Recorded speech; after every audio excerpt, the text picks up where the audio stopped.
Deməli, proqramımızı yenidən çalışdırırıq. Bizdə problem nədən ibarətdir? Hesablama əməliyyatı düzgün aparılmır. Deməli, toplama əməliyyatından başqa heç bir əməliyyat düzgün işləmir. Yalnız toplama əməliyyatımız düzgün işləyir. Yəni, digər əməliyyatlar düzgün işləmir. Yəni, bura vurma, bölmə, məsəl üçün, daxil eləyəndə düzgün işləmir. Bizdə problem nədən ibarətdir? Load qatından bunu yoxladım. Mən baxdım. Deməli, biz bir input göndəririk bura. Yəni, məsələn, 5 çıxılsın 1.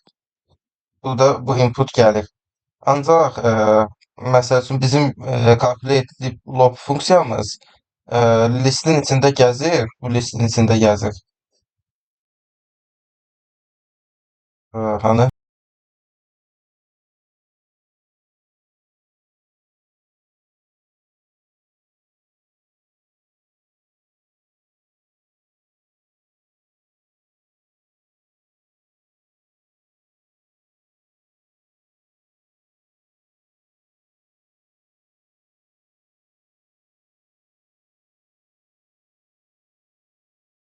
Məsəl üçün, ən birinci əməliyyat, yoxladığı əməliyyat plusdur. Məsəl üçün, bizə bir input gəlir. Bunu təmizləyək. Məsəl üçün, 5 çıxılsın 1. Belə bir input gəlir. Daha doğrusu belə deyək, plus nə deyək? 5 plus 1. Belə bir input gəlir. Plus əməliyyatı düzgün işləyir. Niyə görə? Çünki ən birinci bu burada plusu yoxlayır. 5 plus 1 doğru varsa içində plus əməliyyatı bərabərə basanda toplama əməliyyatını gəlir bu funksiyanın içində həyata keçirir, qaytarır cavabı 6 kimi. Lakin digər funksiyalar düzgün işləmir. Niyə görə? Çıxma əməliyyatı eləyəndə, məsələn 5 çıx 1 deyəndə, 5 çıx 1 deyəndə düzgün işləmir. Ona görə ki, gəlir burada birinci toplamadan başlayır yoxlamağa. Burada izah eləyək logqatda. Gəlir birinci toplama əməliyyatından başlayır yoxlamağa. Sonra görür, yoxlayır. Məsəl üçün, button toplama əməliyyatı deyilsə, ora daxil olmur. Minus olduğu üçün, orada olmadığı üçün ekrana error çıxır. Input da bərabər olur errora. Bu zaman isə yenə də minus onun içində olmur. Ona görə hər dəfəsində neynir? Bu şərt ödənmir,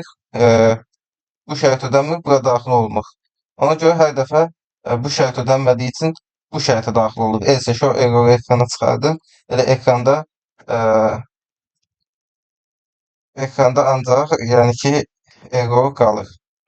Ona görə biz burada nə etməliyik? Tək eləməyimiz lazım olan şey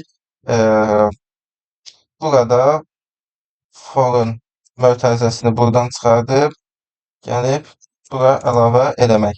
Yəni bu əməliyyatı for dövrünün içindən çıxarmalıyıq. Çünki dövrün içində olanda hər dəfə gəlib bura düşəcək, errora düşəcək. Ona görə yəni problem ondadır. Bu funksiyada private funksiya elan edək. Warninglər bizi narahat eləməsin. Yəni yeganə problem ondan ibarətdir. O problemi qaldıranda çıxma əməliyyatımız da, digər əməliyyatlarımız da məsəl üçün problemsiz işləyəcək. Yəni ki, bu kodun əslində GitHub-da hazır versiyası var. Yəni yalnız problem nədən ibarətdir? Biz burada birlikdə, yəni bura daxil olsaq,